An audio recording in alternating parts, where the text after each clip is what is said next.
Hello everyone, you're watching another episode of On Camera, and I am Atama below. If this is your first time watching, we please ask that you take a minute to click on the subscribe button, so that moving forward you won't miss any new episode. By subscribing, you will help us maintain the consistency of the program. In today's episode, On Camera will take you to Salem, Mass, for an event concerning a talk between Haitians and Dominicans about the documentary Price of Sugar. The event took place at Colon's Middle School in Salem. But first, let's address another important issue. In the fun fact section of the world map in Think Gizmo's electronic game, when you press a button of an illustrated country, Think Gizmo's game will tell you something about that particular country that perhaps you didn't know before. But when it comes to Haiti, which historically is the first Black Republic, and it shares the same land with Dominican Republic, Think Gizmo's company deliberately didn't register any information of the first slaves' country that freed themselves. Now, one might think that it was an oversight on their part, but the more questions you ask yourself as you further look into the electronic world map device, the more you realize that it was intentionally done by Think Gizmos. If you look closely, you will then notice that Haiti made it to the Think Gizmos world map as a country, situated in America, near Dominican Republic, Jamaica, and Cuba. But Think Gizmo's company didn't think that Haiti was worthy of having its flag and a bit of its history being disclosed in their educational world map game.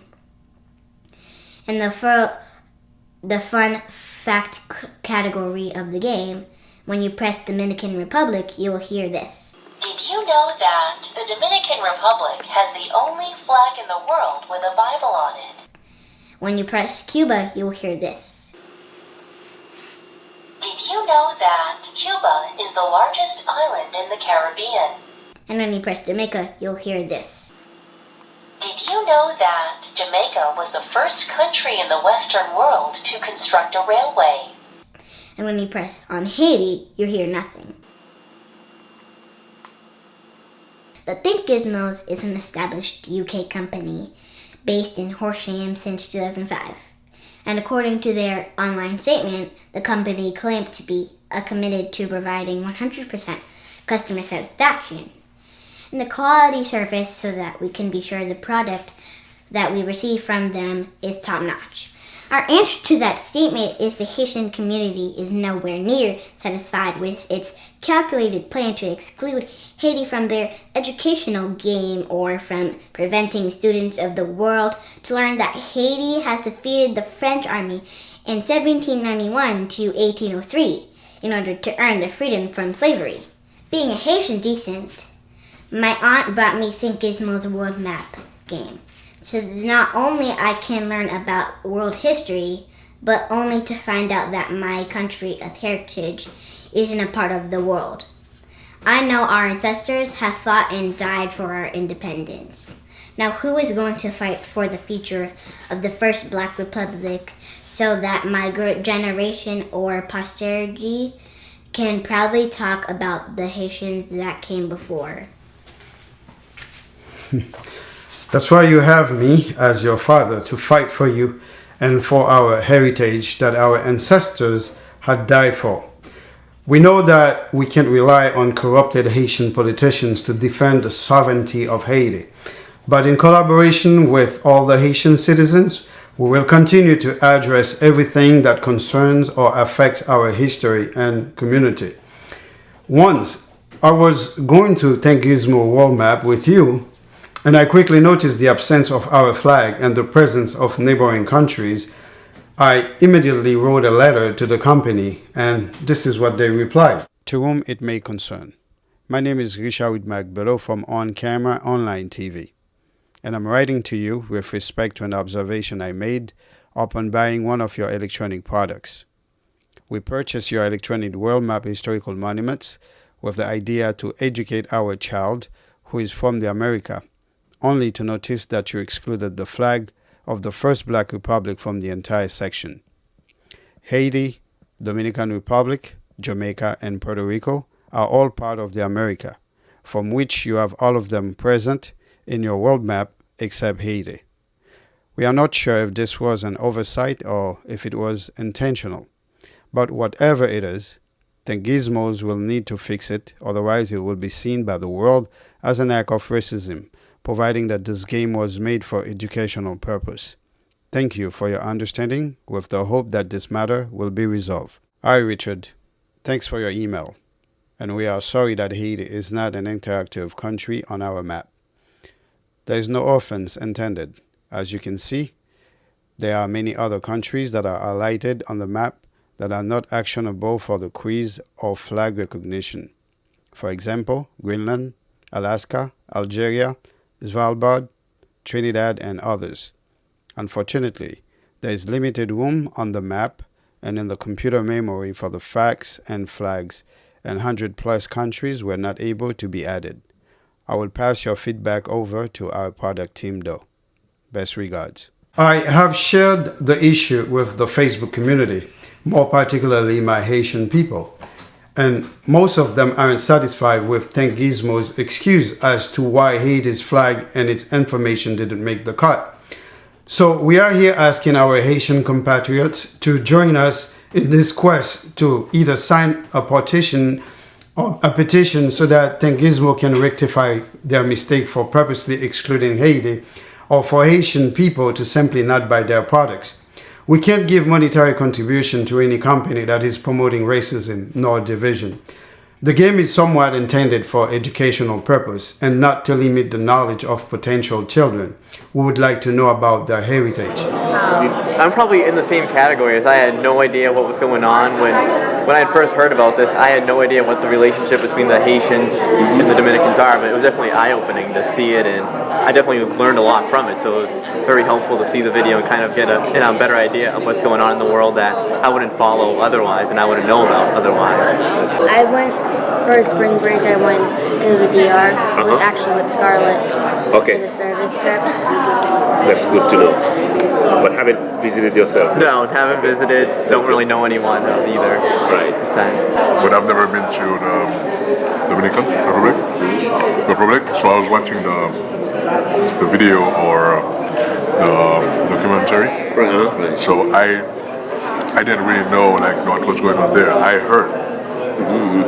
I've seen some image in the past, but I've never seen like a full documentary like that. So, and I think it needs we need to come with some change and everything to maybe to make things better, for Haitians that live there. I did not know more than just to have heard as a simple statement that there was hostility within the Dominican Republic toward Haitians living on their side of the island. But I had never seen it so played out so dramatically as it was in the film, and it was really, really depressing and dispiriting to see how easily people can be whipped up to a frenzy against people they consider other. It was I just found it very, very disheartening. A woman who was making a speech to the crowd that was rallying outside, that was having a demonstration in the street. And she was a blonde woman who was saying things that about how we have to get rid of them all, we have to get them all out, we have to make an uncompromising position. And it was just like, what is it that makes the other so other? And why do we have to be so? In this instance, why do people have to be so hostile toward people who they define as the other? So it was depressing. I was struck by, similar to what you said, that connection between sugar and the sweetheart deal that the Dominican Republic still has, according to the film, with the United States to get a very high price of sugar. And and then the terrible conditions that it keeps people, the Haitian people living within its borders, under which they live. And that seems to me that, as Tim mentions, it's so depressing, but I find that I have to find a way to figure out how this can be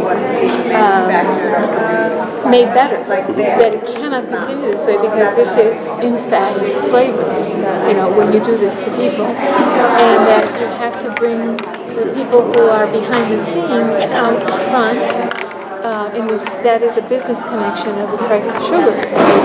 There's no reason for it to be so high, and if that's a leverage, then it has to be used to bring some justice to that situation. I immediately want to find a solution, of course.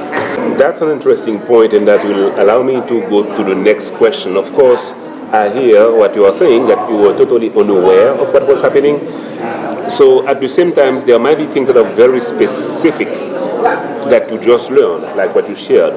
Can you maybe think of one thing that you saw that was totally new to you, that you had no idea that those kind of things existed, when you talk about relations between Haitians and Dominicans? I do remember being just visually alarmed at the casual violence. I mean, every time you saw someone carrying a rifle, and there were so many of them, it's like, this is like watching the Wild West. Mm-hmm. It's in the film it was about 2006, 2000. I think it was something like 2006 or 7, and it's like we're watching scenes out of the Wild West with these groups of men. Posses, they looked like, and they, just carrying rifles down the street, swaggering to try to throw their weight around. I can't imagine living in a setting where that casual. Although there are many places, I'm sure, where it's true. Right. Not where I live. It's not my world. If there was something that you felt particularly strongly about it that made you either in terms of sentiments or reaction either toward the Haitians or Dominicans, or there are things that stood out for you, even one fact or one scene that you felt was particularly strong? Well, like what I saw is I realized that all of those people that are there, and they have no, I don't know if my answer is right, but they have no, they have nobody to, except of the priests, to defend them. So they're by themselves and everything, and it's like they're on the street, and then they're baggage, something like that. That's what I saw, that's what I realized, and there's nobody that can come and stand for them, stand beside them, and that no one's with power. Right. And then what I realized the deal with the sugar and everything is involved. Mm-hmm. So and there's some hands behind it. Right. That would never let any other party to stand for those Haitians. You know what I'm saying? Because they need them, they don't need them. They need them to work hard to do the cane and everything. But this is what I see. This is what I think the thing that probably stood out the most as far as the facts go is the number of people, hundreds of thousands per harvest. I think that was just a crazy amount of people who are basically being enslaved on the plantations. I mean, to me, that's just an unimaginable number of people, and I think that was the point that hit home the hardest, was just the amount of how large this effort is and how big this is that's going on. For me, I thought just how many people were forced into one room. I think in the beginning of the show, it said 100 people would fit into this small room that probably had 2 bunk beds in it. So I thought that was that meant a lot to me, because it was so sad that they're forcing these people all into one giant room. Mm-hmm. What, maybe think about 1 or 2 questions that comes to your mind that you would want to ask to the panel? I think that after presenting such very heavy material with such an enormous problem that seems so hopeless, The question I would want to ask is, where are the avenues for change? I saw a glimpse of that when the people themselves stood with their priest and actually forced the woman and the protesters out of that church. It occurs to me that the church, with its moral force, has to do kind of the same thing and enlighten and educate all of its congregations about this instance and others, so that moral force, in spite of the people in power in our country and in the Dominican Republic, you have to take a stand if this is what you say you stand for. The government has never said we stand for morality, never. They have never. The history of the Dominican Republic, troubled history, says that. But the church has that responsibility, and this priest was taking it all on himself, pretty much. But the church did not abandon him, and that's why I'm anxious to find out what happened to the priest after that last stage, because the church needs to stand by those people. We'll go around with the same question after watching. Are there things on the panel to explain, or what questions would you have? I was struck by that same incident, actually, of the reporter, and she was identified as a TV reporter or a TV commentator. The dramatic, right with the dramatic moment where she's caught on camera saying to her own crowd, "Take me to see the priest, take me to see the priest." And you think, well, there's going to be a confrontation, maybe a debate, but she reminded me so much in the intonation and inflection of the kind of, some of the faces and voices we see and hear on our own media, and in the networks that really profit by exacerbating and sometimes even generating conflicts between groups and raising tensions between groups and giving rise to an antagonism between groups, whether they're groups divided by ethnicity or economic or social class. It struck me, this is just like things we've seen in the last few years. This is a dozen years ago, before all social media and all that. I was wondering, she's a television personality. What do we know about the network that she works for, or the syndicate that she works for, about the interests of the corporation that owns and controls that, and what are they gaining from her being out there fomenting this divisiveness? And I don't know. Did we see her earlier in the film, or was that the first? She was earlier in the film. Okay, so I didn't see all of it. I missed a little bit of it, but there was, it was her role, and then it wasn't even clear to me. I got the sense she was being driven up. But nobody was taking up her offer to debate. They were just saying, "Go away. This is not. Yeah, get out. Go away." And it's possible that debating someone like that in a position like that is a fruitless, aspiration. Right. But just what were the forces behind her, and what led them to take such a strong stance of antagonism and whip up the crowd into this sense of antagonism on the base of their ethnic and cultural differences? And then what's behind it? That was the thing that I found myself wondering. Thank you. Those people, has been to that place for a long time, and I heard the priest said something about Dominicans got their freedom from Haitians, right? This is what is. At some point, that was the case. At some point, that's I kept that in mind. So my thing is, what I would ask the panel, so for that long time, so what the Haitian government can do for those people to bring those people back to Haiti, and then to create a better conditions for those people to live a better life and everything. I know right now in Haiti there's some chaos in Haiti, right? So everything is just like a mess in Haiti right now. But I think it's time to say something for those people. The video was released about 12 years ago. Has anything changed? And if so, what has changed? as a result of the video, or just as a result of changing political forces or other interactions with the world? Yeah, that's a great question. In short, we have covered most of the standard questions that were listed here. So I really want to leave it as open exchanges here. Don't have to do with the questions, but there are other things that you want to share opinions with. Next step. So you have the magic solution. Concerns, issues. Concerns. Raised an important question about reconciliation.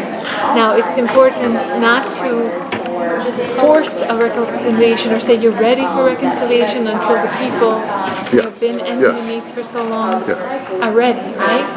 But I was struck by the number of, there were people in that last scene and throughout the film who supported the priest, Dominicans, who were in that church with them.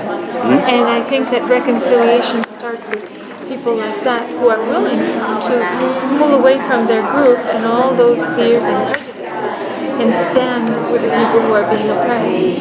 And I think that's a start because I do know a little bit about Dominican history, not enough, but I know that in the United States, both groups, Dominicans and Haitians, face very similar obstacles and prejudices. And that's the tragedy of it. It's like they feel some of them are so different from one another, but they're all together in the eyes of the American, let's say people who don't know anything about the history. They see everybody in the same boat, and they're the other. But it's really that idea of those people who stood and said to the reporters, that they're paying people. We have closest to me, we have Gary Belizer. He was a journalist in his country in Haiti. He mostly reported on the Dominican presidents in Dominican Republic and reported it back in Haiti. He came over here in 2001, where he started again, as many immigrants, as you may or may not know, have to do when they come from some different countries into United States. And he got his bachelor's and master's in human services and a concentration in nonprofit management and leadership. Other than this, some other things that he does is he is involved in teaching the Haitian language and culture in the Boston Language Institute. Este es nuestro panelista Gary Belizer. Él en su país era un periodista. Él reportaba mayormente en tópicos que tenían que ver con las relaciones de la gente que estaban en las políticas y los presidentes en República Dominicana, y él reportaba eso a su país en Haití. Aparte de eso, cuando él vino aquí en el 2001, él comenzó desde cero, como muchos inmigrantes que tienen que venir a Estados Unidos tienen que hacer, y él comenzó con su licenciatura y también su maestría, que lo hizo en servicios humanos con una concentración en el desarrollo de organizaciones sin fines de lucro. Después, la segunda persona es Claribel Ruiz. Ella está involucrada en muchos diferentes temas que tienen que ver con la negritud aquí en Estados Unidos, también con diferentes temas que tienen que ver con las relaciones dominico-haitianas. Ella es la fundadora de un movimiento que se llama Dominican Loves Haitian Movement, el movimiento Dominicanos Aman a los Haitianos.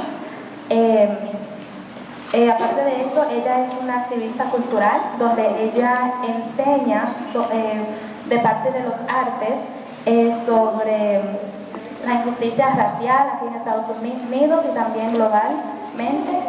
Ella también trabaja con diferentes personas en República Dominicana ahorrando dinero para crear diferentes muñecas con color oscuro que son representantes de la raza negra, para que las niñas dominicanas y los niños dominicanos sepan cómo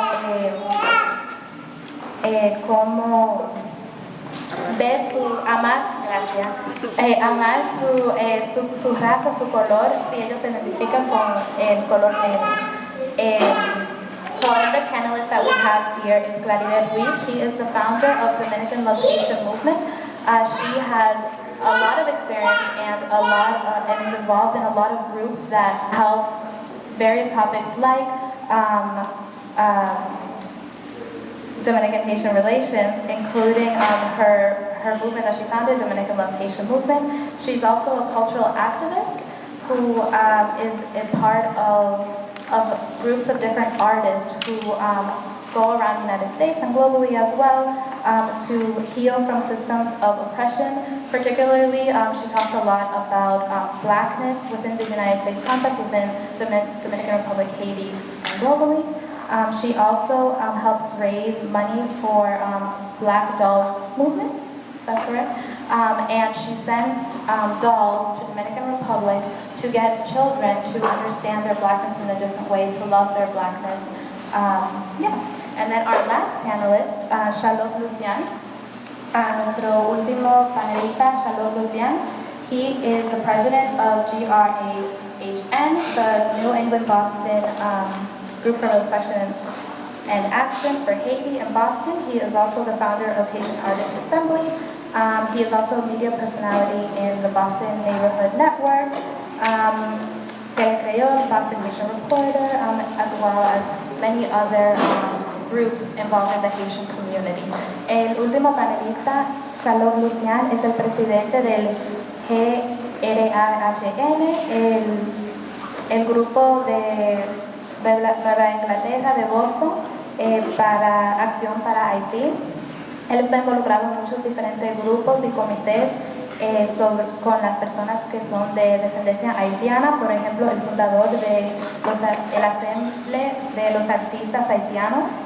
Él es en parte de la media también, o sea, en las redes sociales. Por ejemplo, él está en la red de Telecreol en Boston y él es parte de muchos otros grupos que particularmente que tienen que ver con los haitianos aquí en Massachusetts. Entonces, nosotros vamos a comenzar. We're going to start with our panel discussion right away. I have a couple really good questions from you all. Thank you so much for giving them to me. The way that it's going to work is I'm going to ask the question. The panelists, in no particular order, can start answering. Calaribel, you can help me, and the questions that you say in English, could you also translate them into Spanish? That's okay? I will try my best. Yes. That is okay. We will help each other through this. Awesome. There is also a microphone. Suda, could you help me? It's right there, so that way you all can use that one. Thank you. So the first question, la primera pregunta, nosotros como lo vamos a hacer es que yo voy a preguntar todas las preguntas que ustedes, el público, me han preguntado, se lo van a preguntar a ellos en ningún orden particular, ellos lo van a responder. Y después, al final, at the end, I'm going to open it up to the public for just a couple quick minutes to see if you have any last questions that you want to ask. What has changed since the release of the video? ¿Qué ha cambiado después de que el video salió al público? So this video was released in 2007. There are three major things that happened between 2007 and now. You may know that in 2010 there was a major earthquake in Haiti that led to more than 250 people died. 50,000. 250,000, thank you, died. So that actually, two things happened. There are three nations that right away landed in Haiti to bring assistance and help. That was the Dominican Republic, Israel, and the US. Now you can think about it. The Dominican Republic was in Haiti right after the earthquake to bring supplies, help, medical assistance, and volunteers as well. So this is something that we need to take into account when we look at this movie and we have a certain view of certain people and certain big interests who are actually pushing for those bad things to happen. However, there was a response. But coincidentally, in the same year 2010, the legislature in the Dominican Republic started to work on immigration issues. And what they decided was to retroactively apply citizenship to people going back to 1929, which means if up to 1929 you had no documentation from the DR, you were made stateless. But they never really acted on it until first 2013, when they started to think about how to legalize it, make it the law that if you don't have papers going back to 1929, meaning if you were 50, 60, 70-year-old, you were not Dominican and you were not Haitian. And then in 2015, they decided that they were going to expel and deport people. So there are two things we need to consider. First, people keep referring to these are illegal people, illegal people. They were brought up in the US, in the DR, in the years 1920s, after the US occupied Haiti in 1915 and occupied the DR in 1916, and because a lot of Haitians were expelled from their land, some of them migrated to Cuba or to the DR, and they took them without paper. The second, when some of them are sent to the DR to work in the batteries, what did you see in the movie? They stripped them from their identification. So they are no longer a person, they cannot identify themselves, so they are made illegal by the same folks who want to bring them in. So if you have people who came in 1920, 30, 50, and then they have second generation children, third generation children, you have now potentially 3 generations of people with no legal and no ID. So those folks who sometimes say, these are illegal people, some of them are saying that out of hatred and racism. Some of them are saying that out of good faith because they are just not aware and they are ignorant of the relation. So what happened then, I said the earthquake, and then 2015 there was an outcry because once they started to do that, there was a major case where they took one young man and they applied some hanging on a tree. So once those things started to happen, you have Haitians all over the diaspora, including here in Boston. You have the OAS, American State, right, that started actually to apply pressure through their different diplomatic mechanism to get the DR to stop that. So they did actually agree after to say, okay, we are going to allow 210,000 Haitians to apply to become citizens of the DR. But this was also a mess, because 61% of the 210,000 people were born in the countryside, have never gotten any type of way to document that they've been living in the country, and they were also asking them, if you want to apply, if you have 7 Dominican people who give you some kind of attestation or certification that you've lived around and that you're a good person, we'll give the paperwork. No Dominican would do that because they fear of being labeled, you are pro-Haitians. So the mess is still happening. The situation has not that much improved, but it's, I would say, slightly better than what we saw back in the days, thanks to the intervention of the international community and to pressure groups here in the US and elsewhere. La pregunta era, ¿qué ha cambiado después que la película ha sido pública?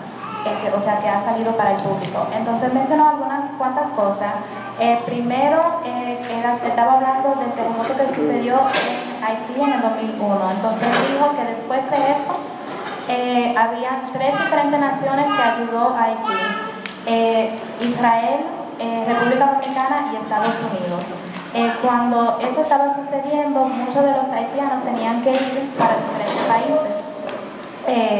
Uno de esos países era República Dominicana, que en ese tiempo legalmente lo aceptaron en República Dominicana. También él estaba hablando de diferentes épocas que estaban sucediendo en Haití y también en República Dominicana. Por ejemplo, el gobierno dominicano decidió que en un tiempo, creo que era en el 2013, decidió que todos los haitianos que estaban en República Dominicana, que no tenían papeles, que estaban ahí antes del 1929, que iban a revocar su ciudadanía. Sí, no tenían. Entonces, eso era un problema internacionalmente y mucha gente le pusieron presión a República Dominicana, por ejemplo, en diferentes países de Europa, Estados Unidos, le ponían mucha presión. Entonces el presidente de República Dominicana en ese tiempo decidió que tenían que arreglar esa situación porque no estaba funcionando como ellos quisieran. Después de eso ellos trataron de ayudar, pero uno de los problemas que tuvieron era que ellos dijeron que si su familia, entre las generaciones, estaban ahí desde el 1929, pues está bien, pueden tener la ciudadanía, sí tienen su documento, pero muchos de esos esas personas que se consideran dominicanos porque estaban tanto tiempo en República Dominicana no tenían su acta de nacimiento, no tenían sus documentos para poder probar que ellos eran dominicanos o que estaban ahí desde un cierto tiempo.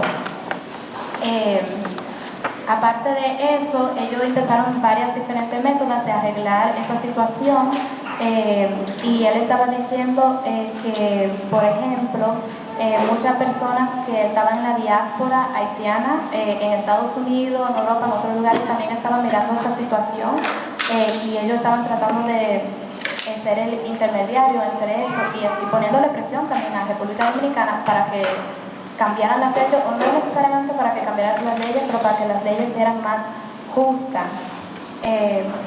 And to strip the citizenship from a lot of people, among them people who were born in Dominican Republic, even though from Haitian parents.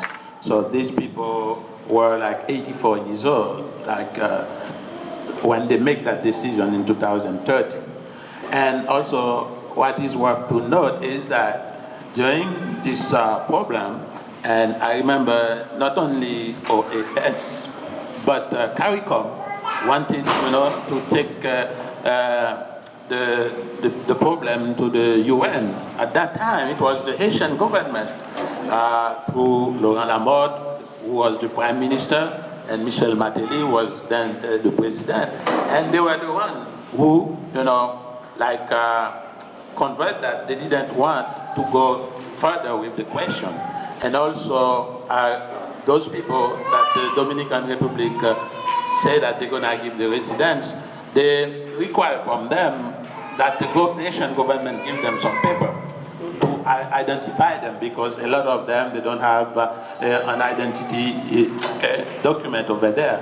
And also the representation of Haiti over there, they cannot provide the document to these people. And also, Charlotte, you said there is like an amelioration, but wait to see, because usually when the elections are approaching, so the problem, the immigration question gets worse between Haiti and Dominican Republic. And I know for sure there will be election in 2020, in Dominican Republic, and the problem will get worse and worse between the two countries. Estaba diciendo Gary es que cuando sucedió eso, que le quitaron la ciudadanía de esas personas que se consideran dominico-haitianos en República Dominicana, muchas de esas personas tenían más o menos 84 años.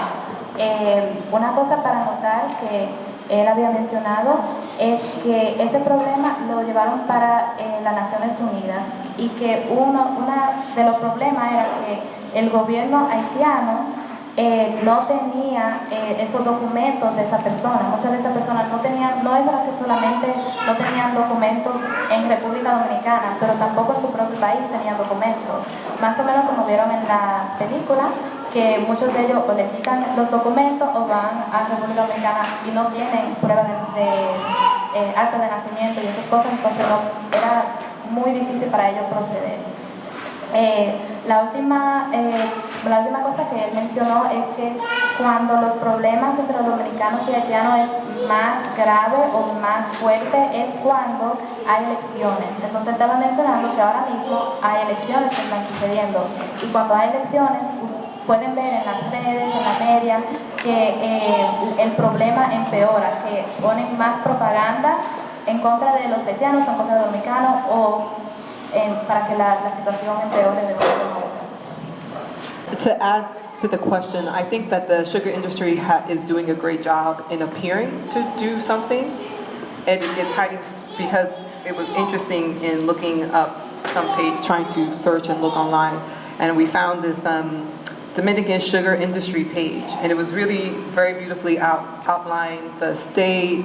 You know, they're saying that we're improving the standards of this bate. You know, we're adding water, we're doing this. They have photos of like a mass of people like in baseball t-shirts, and they're all happy, and they're like, yay, you know, it's all of this subterfuge, and yet, and then looking further and finding that in 2018, September 2018, the International Commission of Jurists had an event where they discussed that there had two recent examples involving the sugarcane industry, and in 2016, armed agents of one of the largest sugar producers of the country, Central Romana Corporation, forcibly evicted from their homes more than 60 families during the night.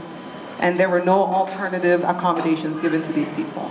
And then in 2017, the Vicini Group, the second main sugar producing company in the country, used the pesticide glyphosate in such a way that many people were in danger, and that it destroyed the crops of peasant farmers and workers. So here you have just two examples that were given to us, but I can imagine that there are so many more that we may not be able to know that's what's actually going on. So I don't think that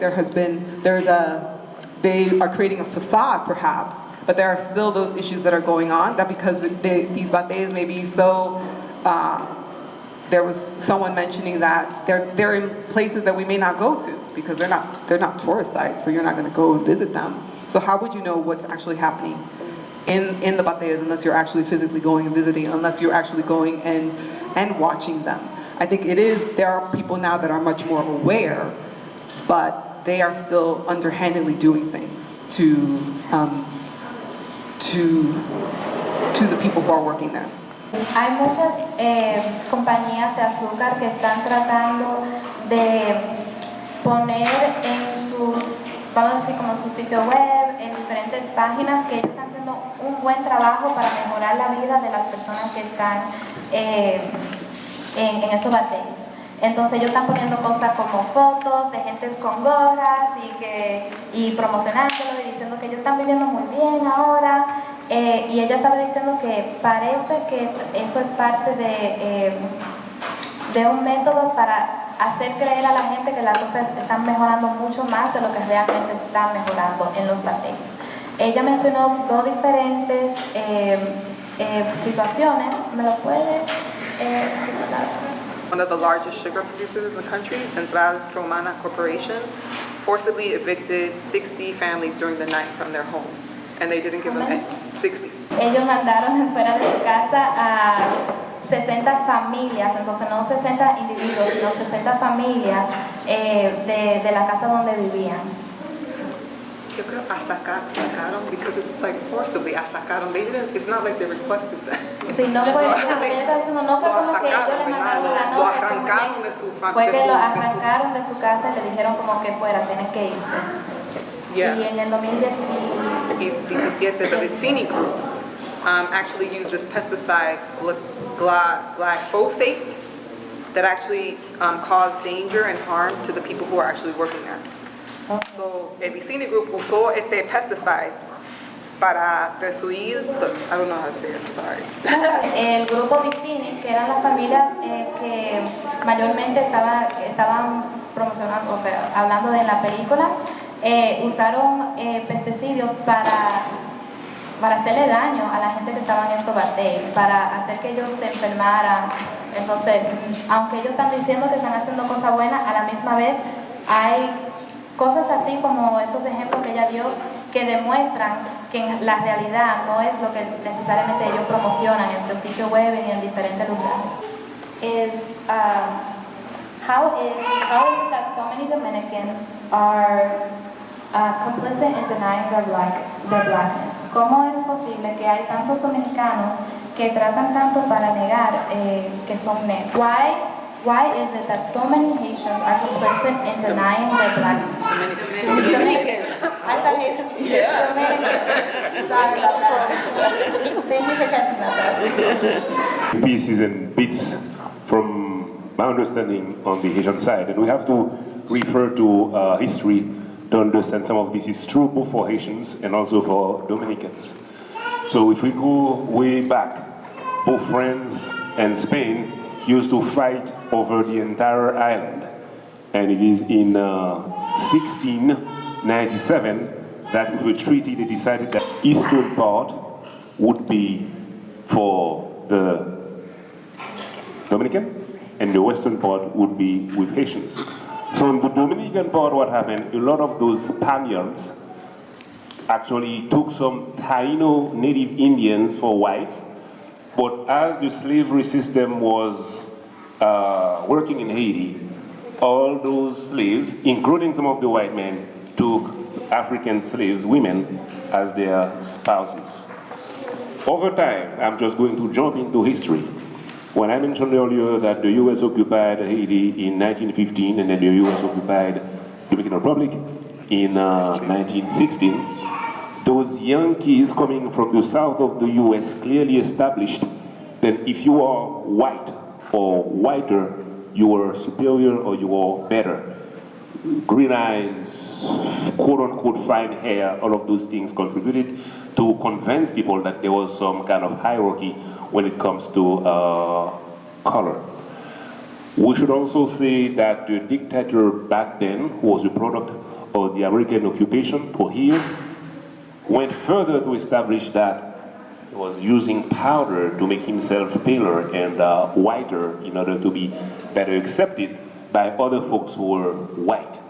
He even at some point brought, during the 1940s, people who were fleeing Nazi Germany, white Jews, so that they can marry Dominican women.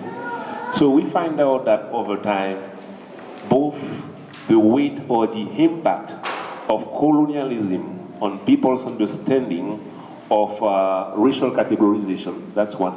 We also found that further down the line, US occupation, we also found that the concept of colorism, meaning within the same race, folks who find themselves to be mulattoes. For example, in Haiti, there was at some point a historian who categorized that there was 128 categories of mulattoes in Haiti. Another sociologist in the DR determined that there was 9 types of good hair, bad hair, medium hair, and 14 types of skin color. So all of those things over time led to some kind of brainwashing that gets some people to be very uncomfortable and feeling really racist, even toward themselves, because of what happened in history. So that's part of my understanding of the issue. Él mencionó varias cosas para esa pregunta. Para repetir la pregunta, era por qué muchos dominicanos tienden a negar que son negros, tienden a negar la negritud dentro de ellos. Entonces, algunas de las cosas que él mencionó fue en los tiempos cuando, en los 1400, 1500, que eran dos diferentes, que eran Francia, que colonizó la parte del oeste, donde está Haití ahora, y España, que colonizó la parte del este, donde está República Dominicana ahora. Desde ese tiempo, diferentes cosas han sucedido. Por ejemplo, que España hizo un contrato con los que vivían en la isla, en la parte de República Dominicana, donde ellos podían casarse con mujeres taínas. Entonces, durante ese tiempo ya ellos estaban creando diferentes formas de pensar en cuanto al racismo o en cuanto a qué significa la raza dominicana, qué es lo que es la raza dominicana. Durante el tiempo, en la historia de República Dominicana, diferentes cosas han pasado. Por ejemplo, Trujillo, él era muy reconocido que era racista. Él usaba polvo que crean que la piel blanca es más bonita o es mejor que la piel que es más negra. Por ejemplo, en los 1940, él invitó a muchos judíos que vieran en la isla y el propósito de eso era para emblanquecer la isla, o sea, para poner la isla más blanca. Hay otras cosas que él mencionó también sobre cómo llegó a ser lo que el racismo o lo que se considera la raza en República Dominicana hoy, que es la ocupación de Estados Unidos, el colorismo, o sea, cómo uno se defiende entre su misma raza, de las personas que son un poquito más blancas, las personas que son más morenas o con piel negra. Y la última cosa que él mencionó fue un sociólogo en República Dominicana identificó que en República Dominicana hay 9 tipos de diferentes categorías de cómo categorizar tu pelo. Por ejemplo, pelo rizado, pelo crespo, pelo malo, pelo bueno. Todo eso contribuyó a que las personas hoy día creen que es ser un dominicano negro o un dominicano blanco. Y también hay 14 diferentes categorías para las personas que tienen diferentes tipos de color. Entonces no es, por ejemplo, como aquí en Estados Unidos, que tal vez alguien puede ser negro, alguien puede ser blanco. En República Dominicana hay 14 diferentes categorías para categorizar la raza a la cual tú te perteneces. I can add to that, according to some numbers we find on Index Mundi, for example, they say in Dominican Republic, so mixed people count for 70.4%, and mulatto 58%, black 12.4%, and white people 15.8%. So it's normal that black Dominicans so have a hard time identify themselves as to assume their blackness. And remember Francisco Peña Gomez, who was the leader of the PRD, okay, Republican Dominican Revolutionary Party. So he never, even though he won twice, they stripped him from those 2 victories because he was black. Because he was black, and at some point he even get to the complex that he was trying to prove that his ancestor was from European descent, in order for him maybe to have them, to accept him. But they never accepted him to be the president of Dominican Republic. And after the controversial election of 1994, for example, when Rakim Balaguer accepted, after the crisis caused by this election, Rakim Balaguer accepted to shorten his term to 2 years, okay, to organize the general election in 1996. So when the sense that he might win, Francisco Peña Gomez might win, and Balaguer made alliance with the Bush party. That was the worst enemy. So this is how Leonel Fernandez wound up winning the election with PLD in 1996. So to show you that racism, that's the main reason why black Dominicans, hesitate to assume their blackness. En las políticas dominicanas, cuando es claro que se ve el racismo, por ejemplo, él comenzó con decir que 74% de los dominicanos son personas de muchas razas, por ejemplo, mezclados, y que 12% son negros, 15% se consideran blancos. Entonces en lo que resta, que son como algunos 60 y pico de por ciento, son mulatos. Pero aún así, él está mencionando que aún así, aunque hay más negros y más personas que se consideran personas morenas, como quiera, el racismo en República Dominicana consiste. Él estaba hablando en particular sobre las políticas con Peña Gómez, que nunca llegó a ser presidente, y él está diciendo que es por causa del racismo, porque él era negro y él tenía tanto que decir durante las elecciones, que él, por ejemplo, que su hermana era descendiente europea, y él sentía que tenía que hacer eso para que los dominicanos, para que la gente lo aceptara. Aún así, Balaguer usó cuando él estaba viendo que él estaba ganando y que realmente ganó, pero nunca llegó a estar en el poder, él usó tácticos, por ejemplo, de otros países. Él usó a George Bush en ese tiempo para que lo ayudara a sacar a Peña Gómez, para que no pudiera llegar a ser presidente. También usaron a diferentes otros políticos en Estados Unidos para también poner a Leonel Hernández en el poder. Entonces, esas son algunas tácticas de algunas personas que tienen poder en la República Dominicana, que usan otros países para que puedan influir en las políticas dominicanas. We have been institutionalized to believe that white people are superior. And therefore, if white people are superior, then anything else other than that, we are not superior. And of course, people don't want to be someone who's not superior, right? You don't want to associate with that, but you are. One of the, this beautiful Native American woman, Andrea Smith, in an article that she wrote about through the 3 pillars of white supremacy. And in her theory, one of the, I'll just read you the one about slavery, enslavement, right? And that inside of slavery, white supremacy renders black people as inherently slaveable as nothing more than property.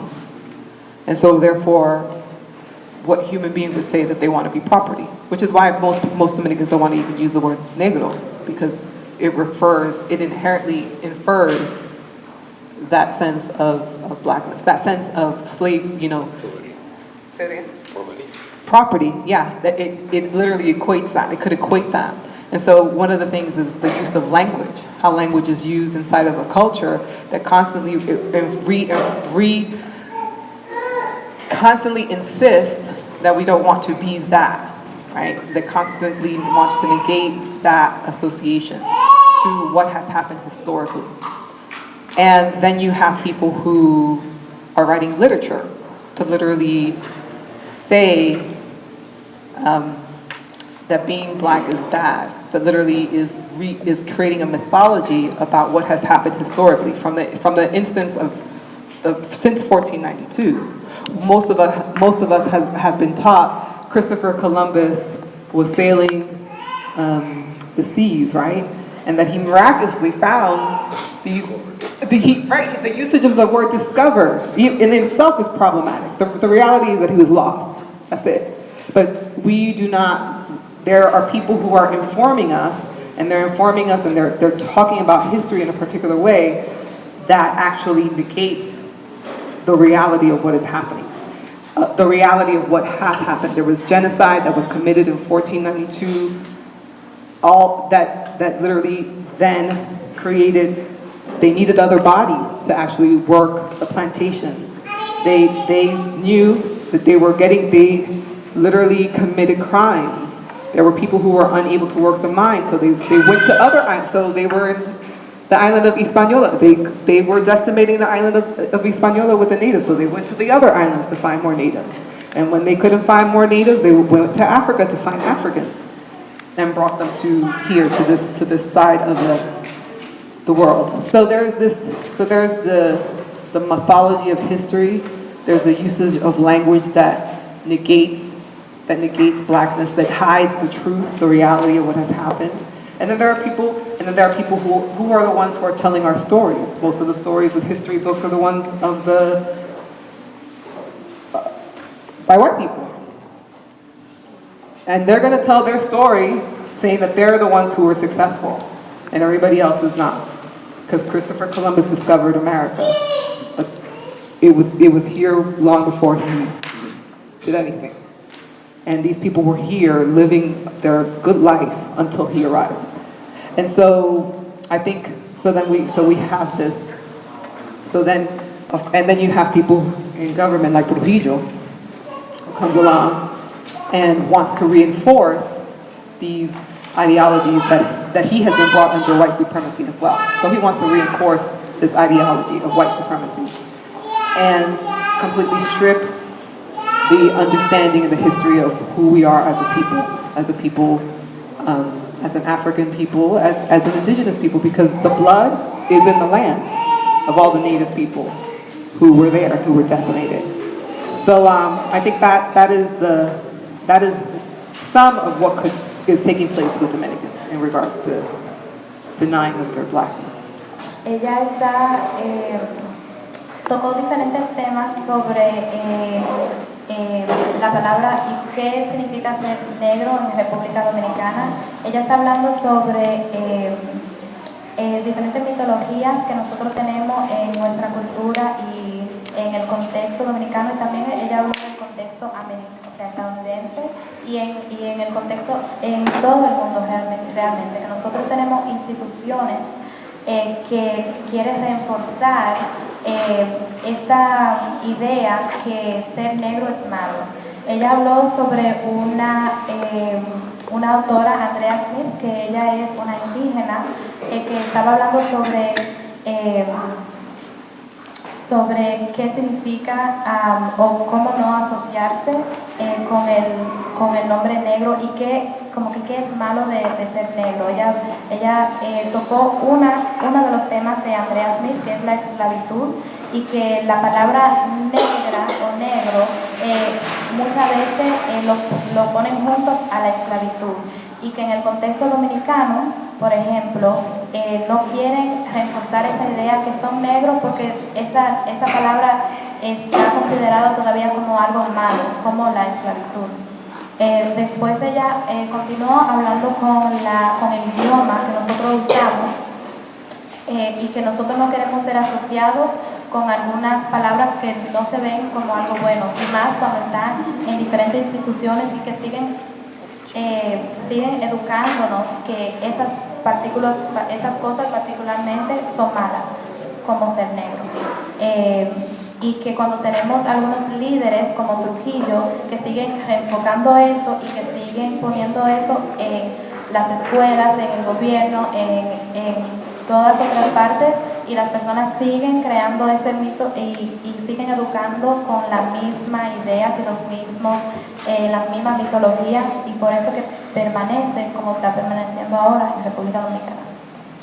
One last question. We are going to have to end a little early. I did not get to all of the questions due to time, but thank you all for being so attentive. Why does the Haitian government need so much help, and why does it not help its own people?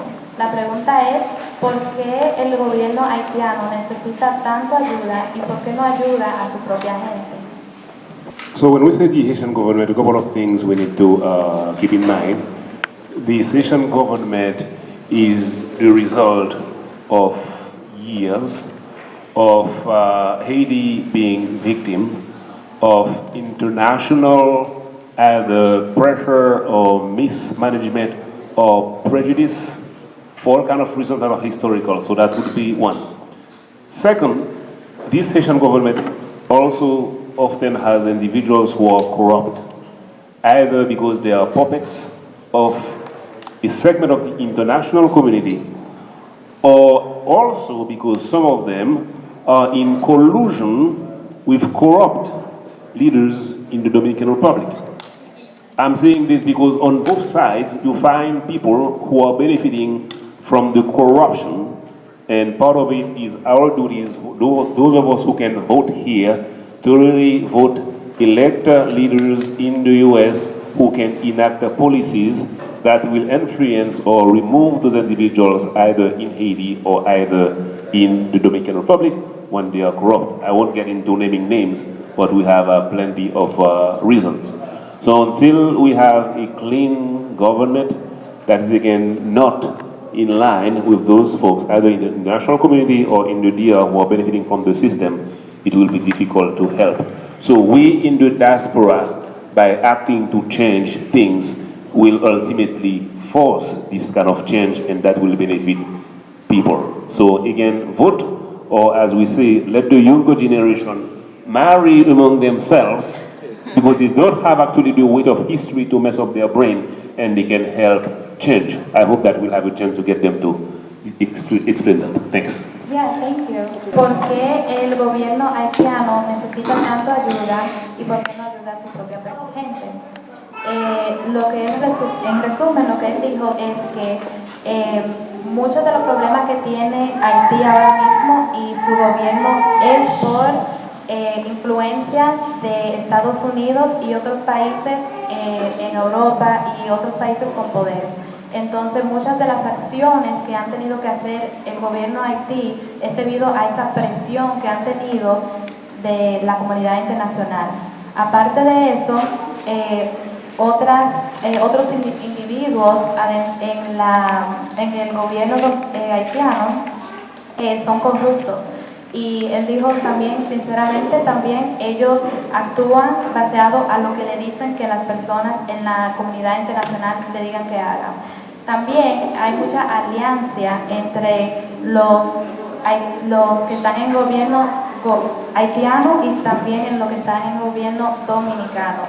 Y muchos de los que están en el gobierno haitiano y el gobierno dominicano están comunicándose y siendo realmente corruptos entre las leyes y las legislaciones que ellos deciden hacer. Lo último que él mencionó fue que una cosa que nosotros podemos hacer aquí desde Estados Unidos o desde otros países que no están en República Dominicana y en Haití es votar, porque como hay tanta influencia entre los gobernadores aquí en Estados Unidos y lo que sucede en República Dominicana y también en Haití, las personas que nosotros elegimos para que estén en este gobierno pueden influir lo que sucede en la isla. So this is a question that I constantly ask myself, like, why is it that Haiti is in such a dire situation? When I know that there are so many people who give back, so many Haitian people who give money back, who send money back to their country, who are constantly supporting the people that they have left behind, and I keep asking myself this question as well. Like, what is it that has happened? I know that there are some things, I know factually, that Haiti had the audacity to actually liberate itself. And because of that audacity in 1804 to become the first black country, that European states actually wanted to punish them. And in punishing them, they had France ask for reparations. The United States, it took 60 years for the United States to even acknowledge their sovereignty as a nation. Because God forbid if anybody in the United States even knew about that, all the other slaves, all the enslaved people would also rise up and acquire their liberation. So they didn't want that, right? And I go back and I ask myself, and then there is the corruption. There is the, American influence, 1914, in 1916. Well, actually, all the time. All the time. All the time. All the time. In both sides. And but one of the things that I started recognizing, I was like, so if we're in a system of white supremacy, and white supremacy is all about capitalism.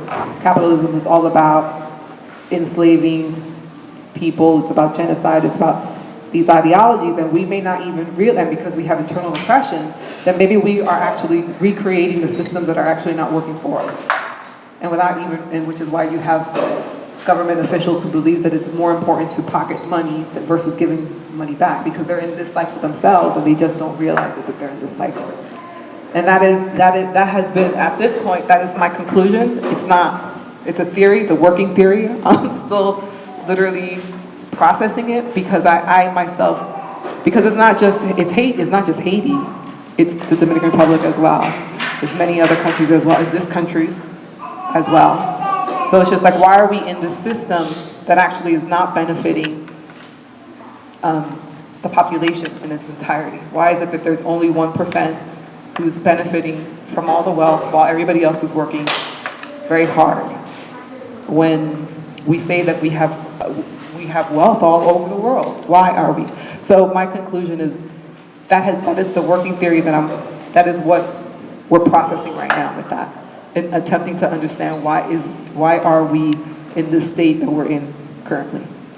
Primordialmente en Haití, ella dijo, Haití se atrevió a liberarse del poder francés y lo que resultó de el gobierno de Haití y la gente de Haití en ese tiempo, y por eso que ella dice esa palabra, que ellos se atrevieron a liberarse, es porque cuando eso sucedió, ellos tenían que pagar mucho dinero para atrás, para Francia y para otros países, por ellos liberarse. Y había mucho racismo desde ese tiempo. Entonces, cuando Haití quería progresar y quería comenzar a ser un gobierno, no tuvieron la oportunidad que tuvieron otros países.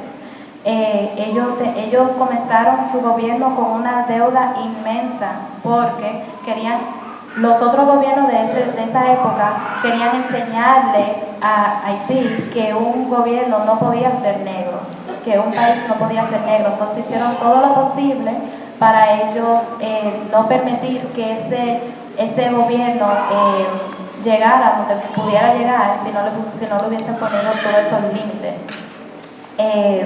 Aparte de eso, hay otros países, por ejemplo, Estados Unidos, que duró 60 años después de Haití decir que era independiente, que era un país. Duró 60 años nada más para Estados Unidos, solamente para reconocer, no para hacer contratos con ella, no para hacer diferentes contratos entre diferentes países, para solamente reconocerlo como país, duró 60 años.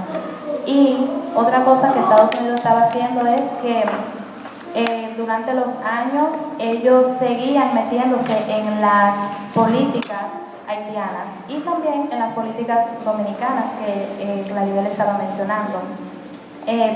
Ella también mencionó a lo último que todos nosotros estamos viviendo en un sistema de capitalismo, en un sistema donde nosotros mismos tenemos una opresión interna, donde tenemos que reconocer en ese sistema que nosotros vivimos y por qué continuamos de vivir en ese sistema donde hay 1%, por ejemplo, de Estados Unidos que tiene casi todo el dinero y después los otros 99% que están trabajando mucho para seguir adelante, para proveer para sus hijos, para hacer lo que tienen que hacer, no pueden llegar por ese 1% que está controlando todo. Y ella mencionó que no es solamente en Haití, que también eso sucede en República Dominicana, que también eso sucede aquí en Estados Unidos. Y esta es una teoría que ella está pensando que por qué la situación está así en Haití es por el sistema que nosotros vivimos, que estamos recreando cada año, cada día más. There is also the geographical position of the two countries. For example, Haiti is only 1/3 of the island, and Haiti has the mountains, while Dominican Republic has the 2/3 of the island, and they get the valleys and the plains. That's one reason too. And the second reason, it's also about the conspiracy theory against Haiti after the independence.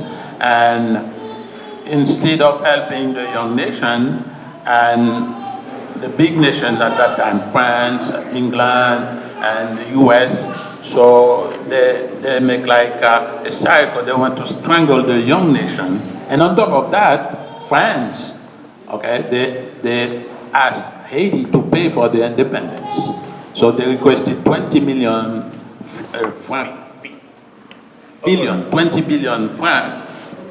French from the Haitian government. And at that time there was, so they've been asking that, but the president who decided to pay them, to pay the French colonies, okay, for the plantation they lost during the independence war. So it was Jean-Pierre Boyer, okay, he accepted that, and it took Haiti like a lot of different governments to finish to pay that money. And paying that money at that time, they have to take all the coffee crops, all the crops of the country, to put them together to pay France for the independence. Instead of them paying us, okay, for the slave system, and they had Haiti pay the French colonies because they said they lost their plantation. So that's to me, that's those two reasons to add to the other reason. Por una parte, tenemos que reconocer que Haití es 1/3 de la isla, mientras República Dominicana es 2/3 de la isla. Y en Haití, geográficamente, en el oeste es donde están la mayoría de las montañas. Y eso lo hace un poquito más difícil para cultivar diferentes tipos de comida. Y en República Dominicana, donde existen montañas, pero mucho menos que en el lado de Haití, es mucho más plano y la tierra puede funcionar mejor para esos cultivos. Otras teorías que tienen es sobre la conspiración que tienen en contra de Haití. Cuando ellos ganaron su independencia, ellos no tenían una ventaja como tenían otros países. Ellos tenían que pagarle a Francia 20 billones de dólares en ese tiempo.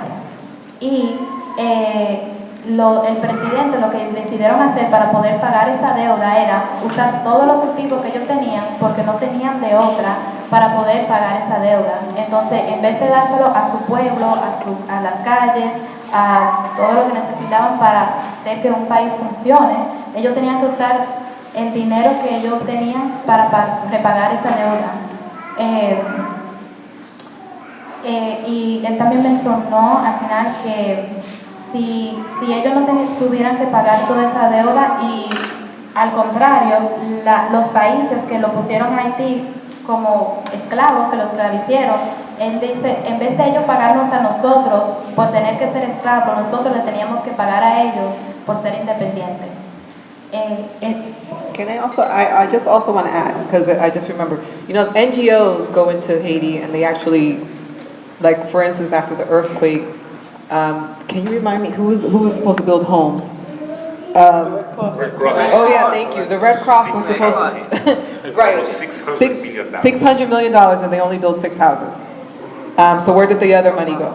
And you also have the Clinton administration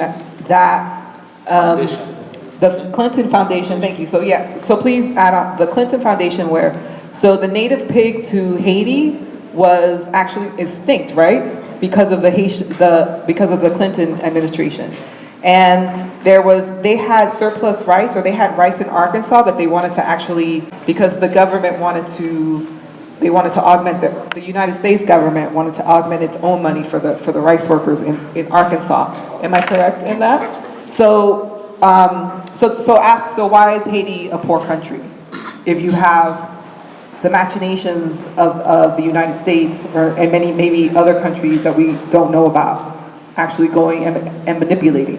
So you also have, and so inside of that, then you have the erosion, as you were saying, the erosion of the land.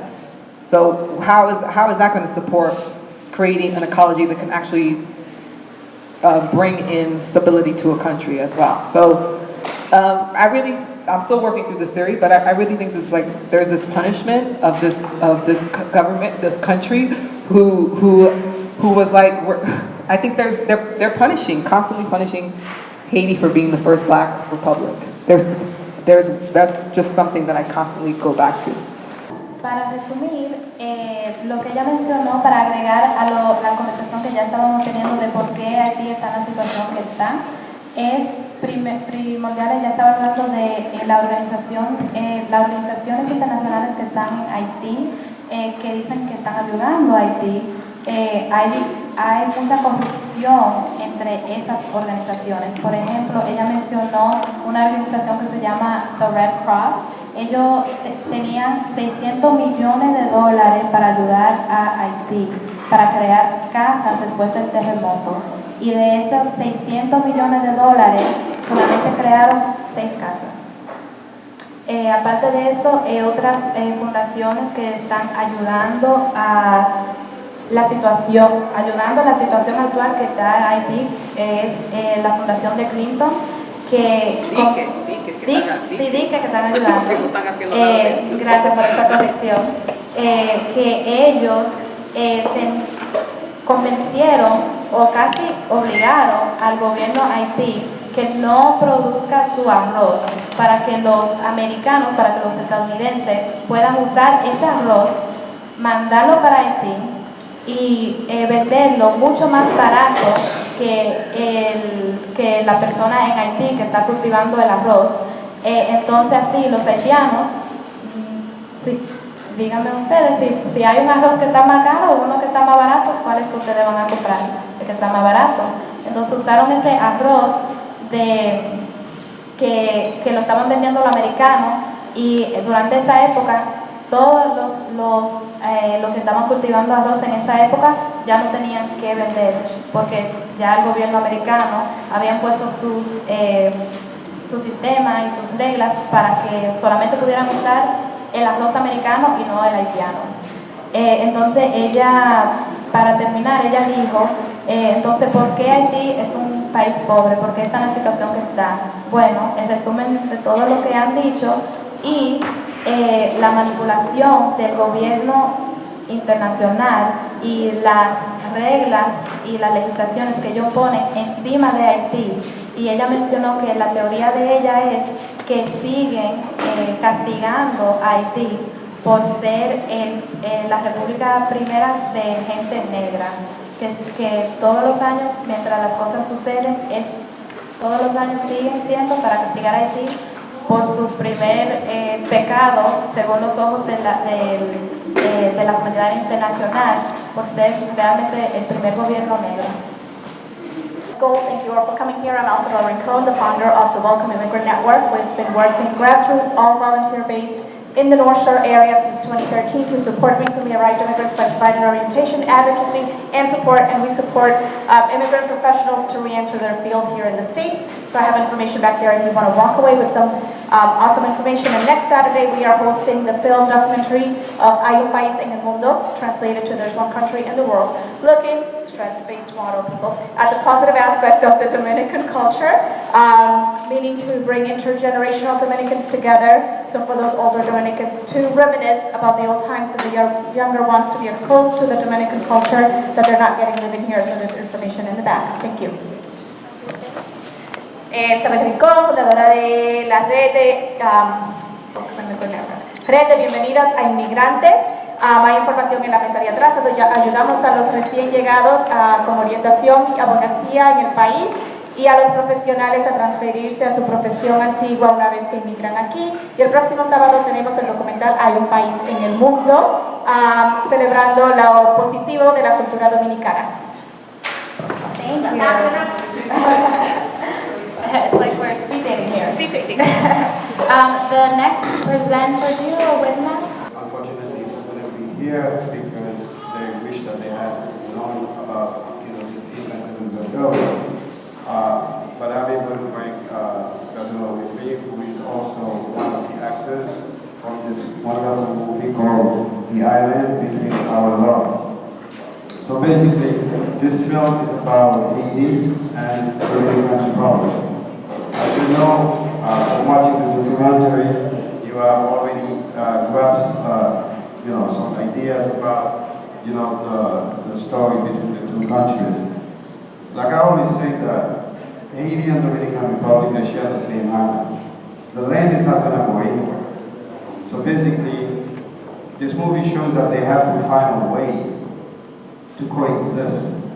And this movie is about love. It's about unification. It's not about the division that former administration have tried to create in order to divide, the two countries. So basically, I believe, this era and the past, a different era, different generation. Now we are better people. We are different generations, so therefore we can do better. We can live in harmony. And the movie is basically promoting love. So I'm going to pass the microphone to Angelo, who plays an important role in the film. And he's just going to, that was his first basically experience in terms of acting in a feature film. And so I thought that he fit the part, and basically it did a good job. Once you see the trailer, if we didn't have a chance to show the trailer today, you can always log online and you can search for the Island Between Our Love official trailer, which you'll be able to have an idea of the production value and what the movie is about. Thank you very much. Again, I'm with my beloved director. Good evening. My name is Jeremy. It's a pleasure for me to be here tonight and to talk about the subject about the Olympics and Haiti and all of those things. So it was my first role in the movie. So like you said, yesterday I played an important role in the movie. So I think it would be like, a pleasure, like if you want to watch that movie. It's very interesting. It's all everything. It's about everything that we just talked about. And I want to say, I forgot to say, really to Charlotte, Lucien, and what is your name? Oh, Buddy Ray. Gary. And then you did a good job by explaining all of those things about the Dominican Republic and Haiti, how Haitians are being treated there and everything. So it's the same thing in the movie that we talk about the movie. It's the same exact things as the professional movie and then Dominicana, no estoy segura si voy a ser sincera, que ellos están batallando muchas de las cosas que nosotros aquí hemos hablado, por ejemplo, sobre el pelo, sobre cómo tratan a los americanos, sobre dos familias que son de diferentes partes de la isla y del trayecto que dos personas que están enamoradas y cómo ellos pueden conseguir estar enamorados aunque su familia viene de una de República Dominicana. Otra vez quiero decirle gracias a todos por estar aquí. On camera, we'll also like to thank Bukia Chalvier, Charles Lucien, and Natasha Clerget for having to take some steps into having Haiti's flag being properly represented in Collins Middle School, after I made aware of its absence during the talk between Dominicans and Haitians. If you have observed anything that is worth looking into because you judge that it can affect our community, don't hesitate to write to us so together we can bring awareness to everyone. Please encourage others to like and subscribe to On Camera Online TV so we can have more strength to fight for issues that affect our community. United, we are strong. I'm with Mac Bello. And I'm Atanal Bello. For On Camera, your online TV. Thank you for watching and please share the video with others.